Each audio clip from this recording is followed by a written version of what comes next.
Hey guys, Aaron here. Today have this one, the Yoshimi, I believe, uh, 240 Kyoto Damascus R2 steel. I believe the smith is actually the son of Kato. So if you know him, you know he makes uh, really nice handmade knives. So a little bit of the overview, then we'll get to doing some cutting. But so it's Damascus, stainless Damascus clad, which is usually I'm not one for Damascus as it's usually a little more on the thick side, but this one actually really piqued my interest because it is I think they say like 1.7 or so millimeters coming out of the handle area, and it really doesn't distal taper any until basically the hit the sweep at the tip. Then it pretty much tapers down to nothing. Box edge was fine, no problem with that. Has the bigger cutout for the finger in the choil maki area.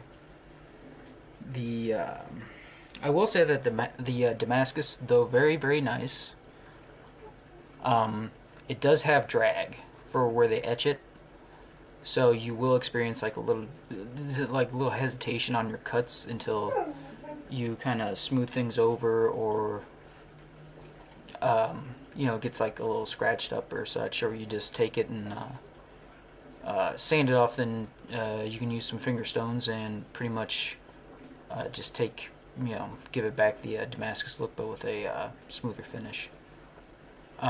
It's 61 to 62 Rockwell, which I will say I do prefer Shiobata's 63 at that point. I mean, there's not much of a difference, but at 63, you're gonna hold it's gonna hold a little bit better.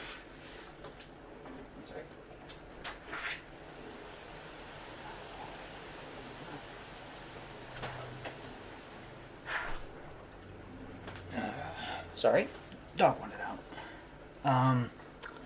The handle is I don't think they're not custom. These are what he usually puts on. I forget what they are.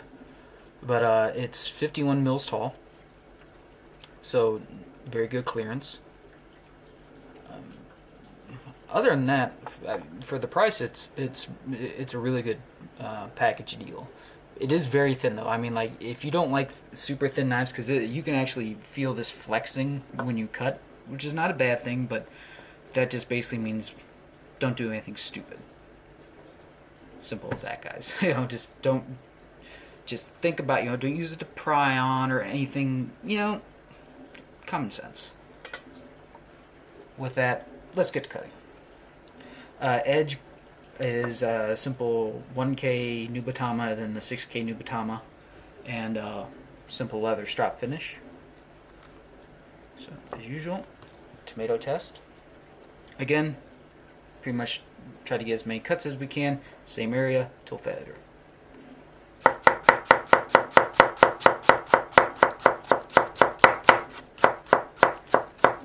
And I will say this tomato is basically shot. This thing was a super ripe bugger, but still, you get the idea. Makes confetti out of tomato. It's not the usual Roma tomato that I use, but it was a one from the garden that had been sitting around a little too long. So, next, apple. Again, this is for retention, sharpness, and how well it penetrates the skin of an apple, which sometimes is even worse than tomato, but we shall see.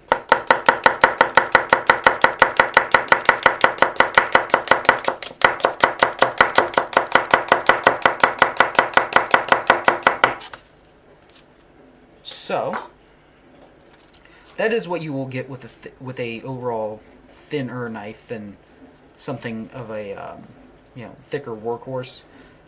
And I know you can thin a knife out and such, but for me, I don't want to go through that hassle. I want a turnkey knife.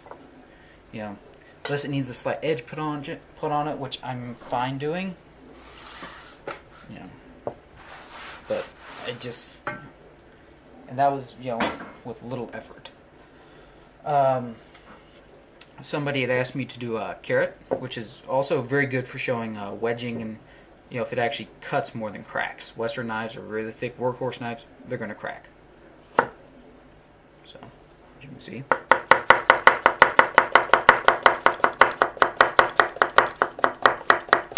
You will have to use a little bit more force for harder items to make the cut, but as you can see, it just doesn't crack your carrot. It makes a nice smooth cut.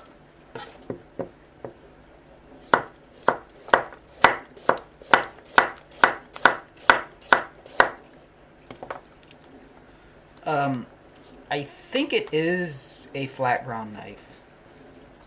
And if there is, we'll do potato here, see if it does have a little more,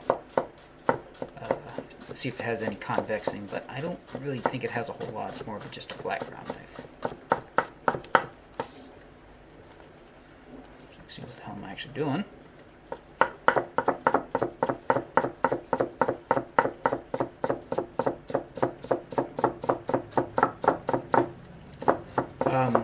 So if you're looking for a very, super thin, super lightweight knife, very comfortable to hold for, a long session of prepping, you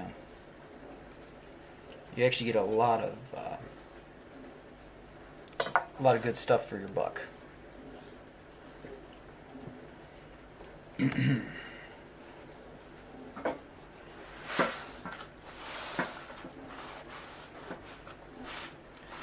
Alright.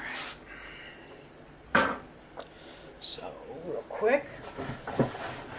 Potato.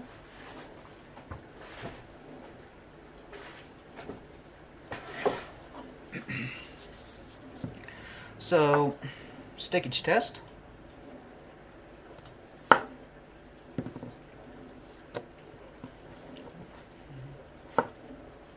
little bit. Like I say, I was pretty sure it was more on the flat side, but of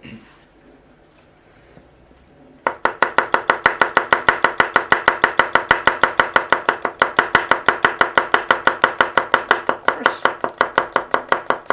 it's not too bad. It sticks a little bit, but again, it also depends on your cutting technique. But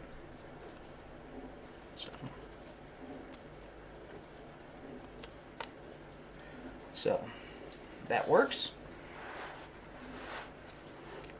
Okay. So, and you know how we got to finish this off.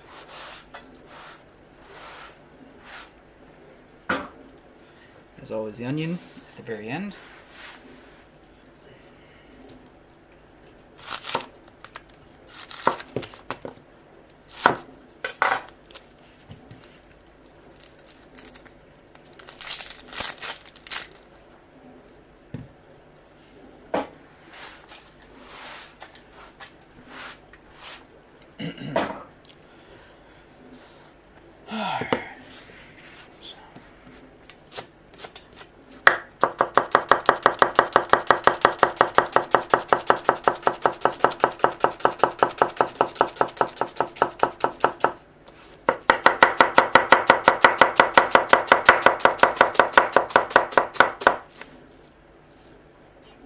So, there you have it, guys. Another great little R2 SG2 Gyuto. For the price point, you get a lot of bang for your buck. But, yeah, man. Thanks again, guys, for watching.